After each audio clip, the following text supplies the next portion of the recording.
Udhna police station વિસ્તારમાં થયેલ ચકચારી double murder કેસના આરોપીને ગણતરીના કલાકોમાં પકડી પાડતી Udhna surveillance team. Police commissioner Shri Anupamsinh Gehlot સાહેબ તથા ખાસ પોલીસ કમિશનર શ્રી વામબાંગ ઝામીર સેક્ટર 1 સાહેબ તથા નાયબ police commissioner Shri doctor Kanan Desai zone 2 સાહેબ તથા આઈસી મદદનીશ police commissioner Shri C division સાહેબને ઉધના પોલીસ સ્ટેશન વિસ્તારમાં થયેલ ચકચારી ડબલ મર્ડર કેસમાં સંડોવાયેલા આરોપીઓને તાત્કાલિક પકડી પાડવા જરૂરી સૂચનાઓ આપેલ.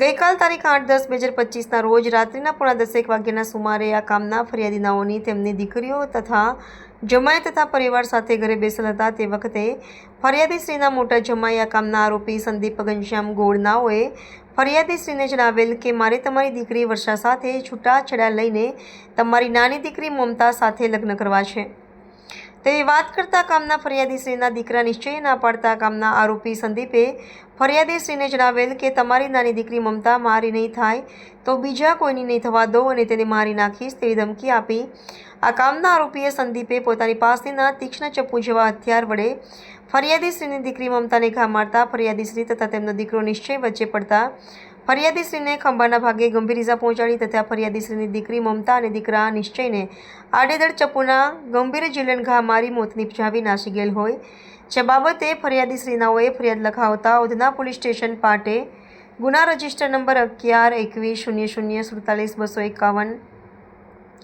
844/2025 ભારતીય ન્યાય સંહિતા 2023ની કલમ 103(1), 109(1), 352, 351, 3 તથા જીપી એક્ટ 1951ની કલમ 135 મુજબ ગુનો દાખલ થયેલ.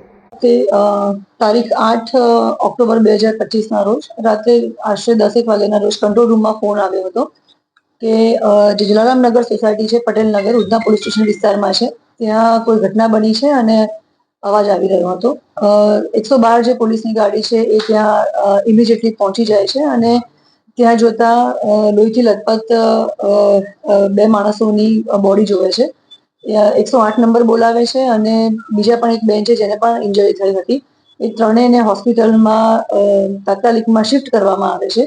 પોલીસે ત્યાં જ્યારે ત્યાં શિફ્ટ કરે છે ત્યારે હોસ્પિટલમાં ડોક્ટરે એમાંથી 2 જણ છે, એક મેલ છે અને ફિમેલ છે, જેમની ઉંમર આશરે 30 વર્ષ અને બીજા લેડી છે એમની ઉંમર આશરે 24-25 વર્ષ છે, એમને મૃત જાહેર કરે છે.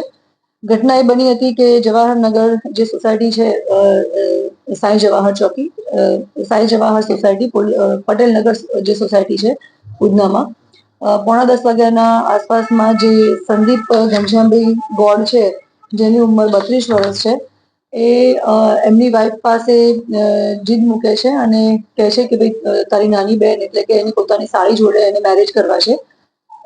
એ જે સાળી છે અને એમના સાળા અને એમના સાસુ એ 4 તારીખના રોજ પ્રયાગરાજથી સુરત આવ્યા હતા. જે એમના સાળા છે નિમિષ, એના મેરેજ છે ડિસેમ્બરમાં અને એ માટે ખરીદી કરવા માટે એ લોકો સુરત આવે છે. ખરીદી કરી અને રાત્રે ઘરે જઈને પોતાની દીકરીના ઘરે આવે છે અને જીજા સાથે વાત થાય છે ત્યારે જે આ જીજા છે સંદીપ ઘનશ્યામ ગોળ, ઉંમર વર્ષ 32, એ જીદ પકડે છે કે મારે તમારી નાની દીકરી મમતા સાથે મેરેજ કરવા છે અને તમારી મોટી દીકરીને હું ડિવોર્સ આપી રહ્યો છું. આ બાબત ઉપર જ અગ્રેશન થયું અને મમતાએ ના પાડી કે હું તમારી સાથે લગ્ન નહીં કરું, મારા બહેનને પણ તમે વિશ્વાસઘાત કરો છો તો હું તમારી સાથે મેરેજ કરી શકું એમ છું નહીં. તે વખતે જે આ સંદીપ ઘનશ્યામ ગોળ છે એ પોતે અગ્રેસર થયો અને પોતાની પાસે રાખેલા ચપ્પુથી જ્યારે હુમલો કરે છે મમતા ઉપર, એમના સાડી ઉપર, ત્યારે જે સાળા છે એ પણ વચ્ચે પડે છે.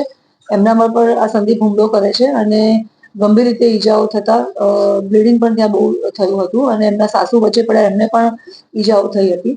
અને જ્યારે કંટ્રોલ રૂમમાં ફોન આવ્યો, પોલીસ પહોંચી, 108 પહોંચી અને ત્રણેય જ્યારે ઇમિડિયેટલી હોસ્પિટલમાં એડમિટ કરવામાં આવે છે ત્યારે ડોક્ટર એમાંથી એમના સાળા અને સાળીને મૃત જાહેર કરે છે. રાત્રે જ આરોપીને પણ સંદીપ ઘનશ્યામ ગોળને ઉંમર 32ને પોલીસે અરેસ્ટ કરી લીધો છે.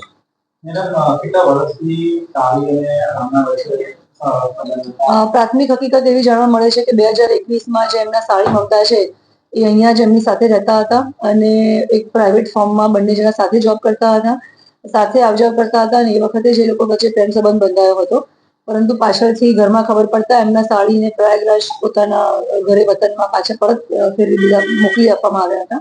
પરંતુ જ્યારે આ મેરેજની ખરીદી માટે થઈને મમતા પાછી એમના સાળી પાછા આવે છે ત્યારે ફરીથી પાછી આ વાત ઉખડે છે અને મમતાએ મેરેજ કરવાની ના પાડતા આજે સંદીપ ઘનશ્યામ ગોળ છે એ પોતે પોતાની જે માનસિક પરિસ્થિતિ છે એમાં ગુસ્સે થઈ અને ચપ્પુથી એમના પર હુમલો કરે છે. હા, ચપ્પુ લઈને બેઠો હતો. એને આ જ હતું કે જો એ મારી સાથે લગ્ન નહીં કરે તો હું એને મારી જ નાખીશ. આ પ્રકારની એક માનસિક નિર્ણય લઈને જે ત્યાં મીટિંગમાં બેઠો હતો અને વાત મૂકી હતી કે મારે મમતા જોડે મેરેજ કરવા છે.